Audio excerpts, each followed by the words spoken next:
নমস্কার বন্ধুরা, অন্তি রান্নাঘরে সবাইকে স্বাগত। আজকে তোমাদেরকে দেখাবো এঁচোড়ের তরকারি।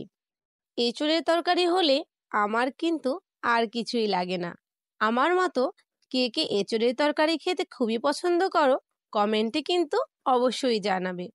তো চলো বন্ধুরা, ভিডিওটা শুরু করা যাক। এখানে আমি এঁচোড় কেটে রেখেছি, দেখতেই পাচ্ছ। তোমরা এইভাবে এঁচোড়গুলো কেটে নেবে। এবার আমি কড়াইতে জল দিয়ে তাতে এঁচোড়গুলো দিয়ে দিলাম। আমি এটাকে 5 মিনিটের মতো জাল দিয়ে নেব। এবার আমি একটি সাজিতে এঁচোড়গুলো নামিয়ে নেব। তোমরা যে কোনো বাটিতে নামিয়ে তারপরে ছেঁকে নিতে পারো। এদিকে আমি কড়াইতে তেল দিয়ে তাতে আলুগুলো দিয়ে দিলাম। এবার আলুগুলোকে লাল লাল করে ভেজে তারপরে আমি নামিয়ে নেব। এবার আমি কড়াইতে জিরা দিয়ে দিলাম আর দুটো তেজপাতা দিয়ে দিলাম। একটি বাটিতে হলুদের গুঁড়ো, মরিচের গুঁড়ো, আদা বাটা আর জিরে বাটা নিয়ে জল দিয়ে ভালো করে মিশিয়ে নেব। এবার কড়াইতে পেঁয়াজ দিয়ে দিলাম।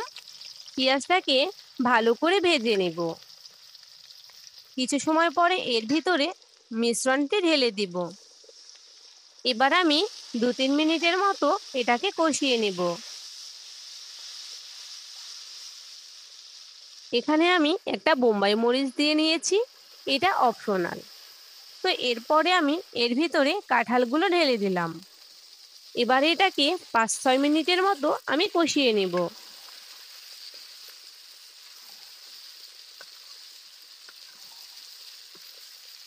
পাঁচ মিনিট পরে এর ভিতরে আমি আলুগুলো দিয়ে দিলাম। পরিমাণ মতো লবণ দিয়ে দিলাম। এরপরে 3-4 মিনিটের মতো আমি আবার কষিয়ে নেব। এরপরে আমি জল দিয়ে দিব পরিমাণ মতো।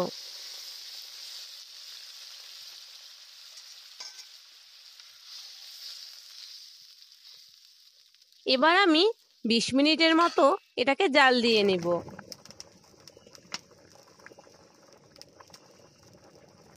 20 মিনিট পরে জলটা অনেকটাই টেনে গিয়েছে, তোমরা দেখতেই পাচ্ছ। এখানে আমি দারচিনি দিয়ে দিলাম আর কিছুটা ধনিয়া গুঁড়ো দিয়ে দিলাম আর জিরে গুঁড়ো দিয়ে দিয়েছি। এবার এটাকে ভালো করে নেড়ে আমি মিশিয়ে নেব। মেশানো হয়ে গেলে আমি একটি পাত্রে তরকারিটা নামিয়ে নেব। কি অনেক সহজ না আজকের এই রেসিপিটা? এরকম নতুন নতুন রেসিপি পেতে আমার চ্যানেলটিকে সাবস্ক্রাইব করে পাশেই থাকো। তো দেখা হচ্ছে পরের ভিডিওতে। আজ এ পর্যন্তই। টাটা সবাইকে।